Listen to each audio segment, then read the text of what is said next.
Welcome to The Explainer. Today, we're cracking open a really fascinating piece of history. Robert Baden-Powell's original 1908 handbook, Scouting for Boys. This is the book that started it all. You've definitely heard this before. Just two simple words. Fun fact, they also happen to be Baden-Powell's initials, but this motto, it launched a worldwide movement. It pretty much defined what it meant to be a boy for generations, creating this whole ideal of self-reliance and duty. So, what did it actually take back then? Let's peel back the layers of this original blueprint and find out what that journey looked like. From an ordinary kid in Edwardian England to a full-on scout who was ready for anything.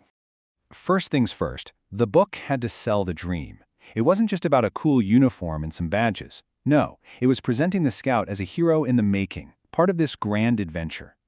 And this call to adventure wasn't just some made-up story. It was rooted in real-life heroics. Baden-Powell actually drew from his own experience during the Siege of Mafeking. He'd seen a group of young boys, the Mafeking cadets, ride their bicycles to deliver messages right through enemy fire. They proved without a doubt that even kids could handle vital, super dangerous jobs in a crisis. But it wasn't all about war. Baden-Powell also painted this rugged, amazing picture of what he called peace scouts. Think frontiersmen, explorers, guys who were total masters of the wild. These were the men who could read the tiniest signs in nature, survive anywhere, and always did their duty. That was the ideal these boys were meant to shoot for. Okay, so before a boy could even think about tying his first knot or learning to track an animal, he had to buy into a strict code of conduct. This moral foundation, it was absolutely everything. The whole journey kicked off with this simple but really powerful three-part promise. A boy had to swear, on his honor, to uphold these duties. It was a serious commitment, and it framed every single thing he would learn and do from that moment on. And this first law? It was absolute. A scout's word was his bond. Period. There was no wiggle room. Trust was the bedrock of the entire system. If you broke your honor, you were out, and you had to hand over your badge. Now you have to remember, this was Edwardian Britain. The class system was incredibly rigid, so this idea, it was pretty radical. The Scout Law was designed to smash those social barriers, creating this universal brotherhood. A scout wasn't supposed to be a snob, he was supposed to see every other scout as his equal. All right, so with his honor pledged, the recruit could finally get his hands dirty. It was time to learn the practical skills, the craft that really made someone a scout. At the heart of it all was woodcraft. And this wasn't just about, naming trees and birds. It was about being a detective of the wilderness.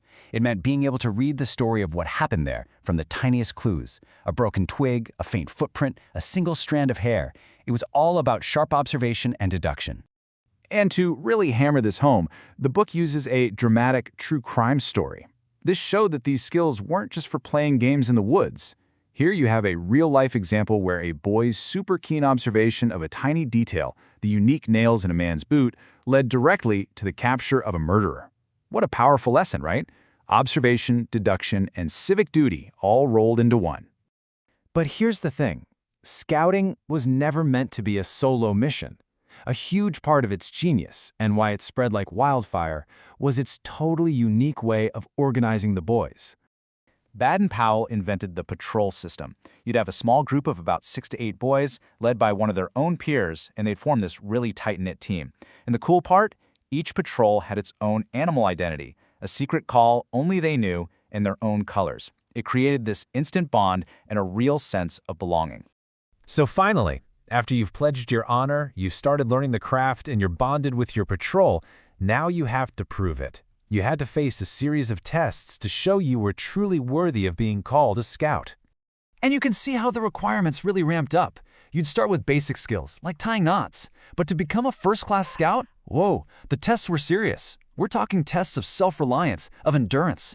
You didn't just have to know stuff. You had to prove you could survive on your own, save a life, and even manage your money. I love that detail about having at least 6 pence in a savings bank. And the final prize for all that work was the iconic arrowhead badge. Every single part of it had a special meaning. The arrowhead meant a scout shows the way for others, and that little scroll at the bottom, it's turned up to look like a smile, because a scout does his duty willingly and cheerfully. It was this really potent symbol of everything he'd accomplished. It's kind of mind-blowing that this one simple handbook built a global empire of youth, shaping millions of lives. And it leaves us with a final thought to chew on. In a world with challenges that Baden-Powell could never have even imagined, what does it truly mean for any of us, boy or girl, to be prepared today?